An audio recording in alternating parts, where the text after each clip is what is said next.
Hello కుషికేమ్ James, how are you all? ఈరోజు నేను మీ ముందుకి కెమికల్ బాండింగ్ సంబంధించిన ఒక క్వశ్చన్తో వచ్చాను. క్వశ్చన్ కొంచెం ఇంట్రెస్టింగ్ అనిపించింది, మీకు కూడా ఈ క్వశ్చన్ నచ్చుతుంది, అలాగే దీన్ని ఇటువంటి క్వశ్చన్స్ని ఎలా సాల్వ్ చేయాలి ఏంటి అనే దాని మీద ఇంట్రెస్ట్ వస్తుంది అనిపించింది. అందుకనే ఈ క్వశ్చన్ నేను మీకోసం ఈరోజు తీసుకొచ్చాను. ఒకసారి క్వశ్చన్ చదువుతాను చూడండి. హెచ్ హైడ్రోజన్ మధ్య బాండ్, అలాగే ఎక్స్ అనేది ఒక అన్నోన్ ఎలిమెంట్ కింద కన్సిడర్ చేశాడు. మీరు హాలోజన్ కావాలంటే హాలోజన్ తీసుకోవచ్చు, ఆర్ అన్నోన్ ఎలిమెంట్ అంటున్నాడు కాబట్టి అన్నోన్ ఎలిమెంట్గా తీసుకుందాము. ఎక్స్ అనే ఒక అన్నోన్ ఎలిమెంట్, అలాగే హైడ్రోజన్కి ఆ అన్నోన్ ఎలిమెంట్కి మధ్యలో ఉన్న బాండ్ ఎనర్జీస్ ఇచ్చాడు. ఏమిచ్చాడు? ఫర్ హైడ్రోజన్ 101 అన్నాడు, for unknown element and unknown element 60 అన్నాడు, హైడ్రోజన్కి అన్నోన్ ఎలిమెంట్కి 101 అన్నాడు రెస్పెక్టివ్లీ అని చెప్పాడు. అంటే వాడు ఏ ఆర్డర్లో చెప్పాడు ఆ ఆర్డర్లో ఎనర్జీస్ ఇచ్చాడు అనమాట.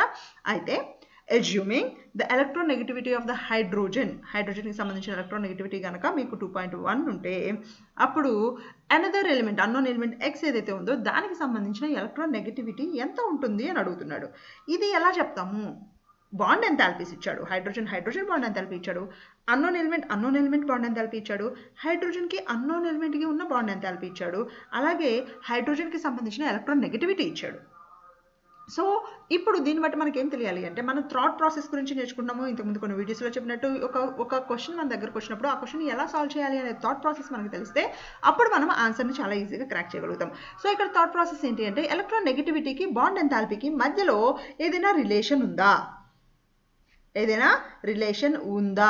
డెఫినెట్గా ఉంది. అదే మనం ఇక్కడ యూస్ చేయబోతున్నాం. నేను మీకు డైరెక్ట్గా ఫార్ములా ఇస్తాను, ఆ ఫార్ములా తర్వాత దాన్ని మనం ఎలా యూస్ చేస్తాము ఏంటి అనేది మనం డిసైడ్ చేద్దాం. సో ఏంటి అంటే, మనం ఇక్కడ హెచ్ అండ్ ఎక్స్ అనే నేను మాలిక్యూల్ తీసుకుంటున్నాను. ఈ మాలిక్యూల్కి సంబంధించిన బాండ్ ఎంథాల్పీ అనేది నాకు ఎలా వస్తుంది అంటే, electronegativity of X minus electronegativity of హెచ్కి బాండ్ కాబట్టి electronegativity of x minus electronegativity of h will be equal to 0.208 into square root of delta. ఈ డెల్టా ఏంటి అంటే బాండ్ ఎంథాల్పీ డిఫరెన్స్. ఈ బాండ్ ఎంథాల్పీ డిఫరెన్స్ అనేది ఎలా వస్తుంది అంటే, ఈ డెల్టా అనేది మనకి థియరిటికల్గా హెచ్ఎక్స్కి ఎంత బాండ్ ఎంథాల్పీ ఉంది మైనస్ ప్రాక్టికల్గా అంటే మనకి ఇచ్చిన వాల్యూలో హెచ్ఎక్స్ బాండ్కి ఎంత ఎంథాల్పీ ఉన్నది అనే దాన్ని మనము థియరిటికల్ మైనస్ ప్రాక్టికల్ అనమాట. ఓకే, దాన్ని మనము డిఫరెన్స్ ఇన్ బాండ్ ఎంథాల్పీ ఈ ఫార్ములాని యూజ్ చేసి మనము ఈ న్యూమరికల్ని అయితే సాల్వ్ చేయబోతున్నాం. ఈ రెండు ఫార్ములాస్ కనుక మీకు తెలిస్తే ఈ క్వశ్చన్ సాల్వ్ చేయడం చాలా ఈజీ. ఇప్పుడు చూడండి, మనకి బాండ్ ఎంథాల్పీస్ ఇచ్చాడు. హెచ్ బాండ్ ఎంథాల్పీ ఎంత ఇచ్చాడు? 104 ఇచ్చాడు. ఎక్స్ బాండ్ ఎంథాల్పీ ఎంత ఇచ్చాడు? 60 ఇచ్చాడు. హెచ్ఎక్స్ బాండ్ ఎంథాల్పీ మనకు 101 కిలో క్యాలరీస్ పర్ మోల్. అన్నిటికీ కూడా same units, kilo calories per mole అయితే ఈ రెండింటిని బట్టి నేను థియరిటికల్గా అంటే ఇచ్చింది ఇది ప్రాక్టికల్గా. ఓకే, సో నేను ఇప్పుడు ఈ రెండింటిని యూస్ చేసి H bond enthalpy X bond ఎంథాల్పీని యూస్ చేసి నేను థియరిటికల్ బాండ్ ఎంథాల్పీ ఆఫ్ హెచ్ఎక్స్ని క్యాలిక్యులేట్ చేయొచ్చు. ఎలా క్యాలిక్యులేట్ చేస్తాను అంటే, ఈ బాండ్ కనుక మనకి బాండ్ ఎంథాల్పీ డెఫినేషన్ తెలిస్తే తెలుస్తుంది. బాండ్ ఎంథాల్పీ అంటే ఏంటి? The energy required to break 1 mole of the HX bond enthalpy గురించి మాట్లాడుతున్నాను కాబట్టి, ఒక మోల్ ఆఫ్ హెచ్ఎక్స్ బాండ్స్ ఉంటే ఆ 1 మోల్ ఆఫ్ హెచ్ఎక్స్ బాండ్స్ని బ్రేక్ చేయడానికి నాకు ఎంత ఎనర్జీ అవసరం అవుతుందో దాన్ని నేను బాండ్ ఎంథాల్పీ అనొచ్చు.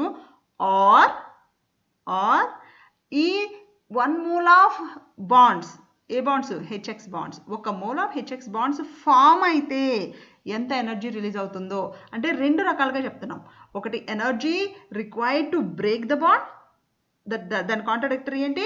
The energy released when a HX bond is formed. దీన్నైనా మనం బాండ్ ఎంథాల్పీ అంటాము, దాన్నైనా బాండ్ ఎంథాల్పీనే అంటాము. రెండు కూడా కరెక్ట్ డెఫినేషన్స్. సో అంటే ఎప్పుడైతే నీకు హెచ్ఎక్స్ బాండ్ ఫామ్ అవుతుందో, ఒక 1 మోల్ ఆఫ్ హెచ్ఎక్స్ బాండ్స్ అంటున్నాము.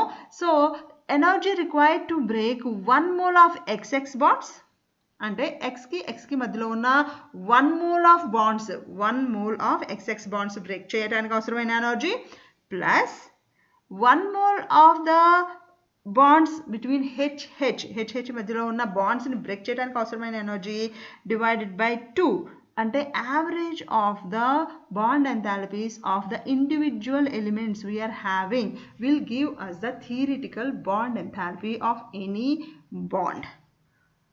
అర్థమవుతుందా? సో దీన్ని మనము డైరెక్ట్గా సబ్స్టిట్యూట్ చేస్తే 104 ప్లస్ 60 డివైడెడ్ బై 2. సో మనకి ఇది ఎంత వస్తుంది? మనకి ఇది 82 కిలో క్యాలరీస్ పర్ మోల్ వస్తుంది. ఏంటిది kilo calories per mole? Theoretical bond enthalpy. అయితే ప్రాక్టికల్ బాండ్ ఎంథాల్పీ మనకి 101 వచ్చింది. అంటే నాకు డెల్టా వాల్యూ ఎంత వస్తుంది?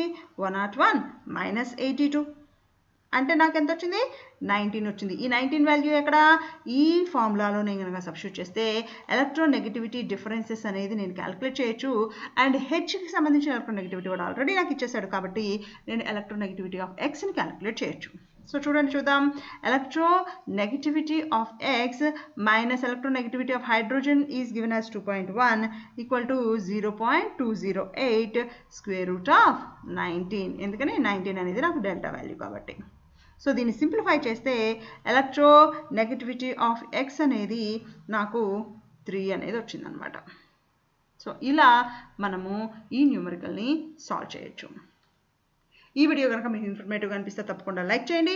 ఎవరైతే కెమిస్ట్రీ ఆస్పిరెంట్స్ ఉన్నారో జేఈ కానీ ఎనీ అదర్ కాంపిటేటివ్ ఎగ్జామ్స్ కానీ ఏదైనా ఎంట్రన్స్ ఎగ్జామ్స్ కానీ ప్రిపేర్ అయ్యే వాళ్ళు ఎవరైతే ఉన్నారో వాళ్ళందరికీ కూడా ఈ వీడియో షేర్ చేయండి. ఫస్ట్ టైం కనుక మన వీడియో చూస్తుంటే తప్పకుండా సబ్స్క్రైబ్ చేయండి. అండ్ ఇలాంటి మోర్ ఇన్ఫర్మేటివ్ వీడియోస్ కోసం తప్పకుండా చూస్తూనే ఉండండి Khushi Chem. See you with another video. Until then bye.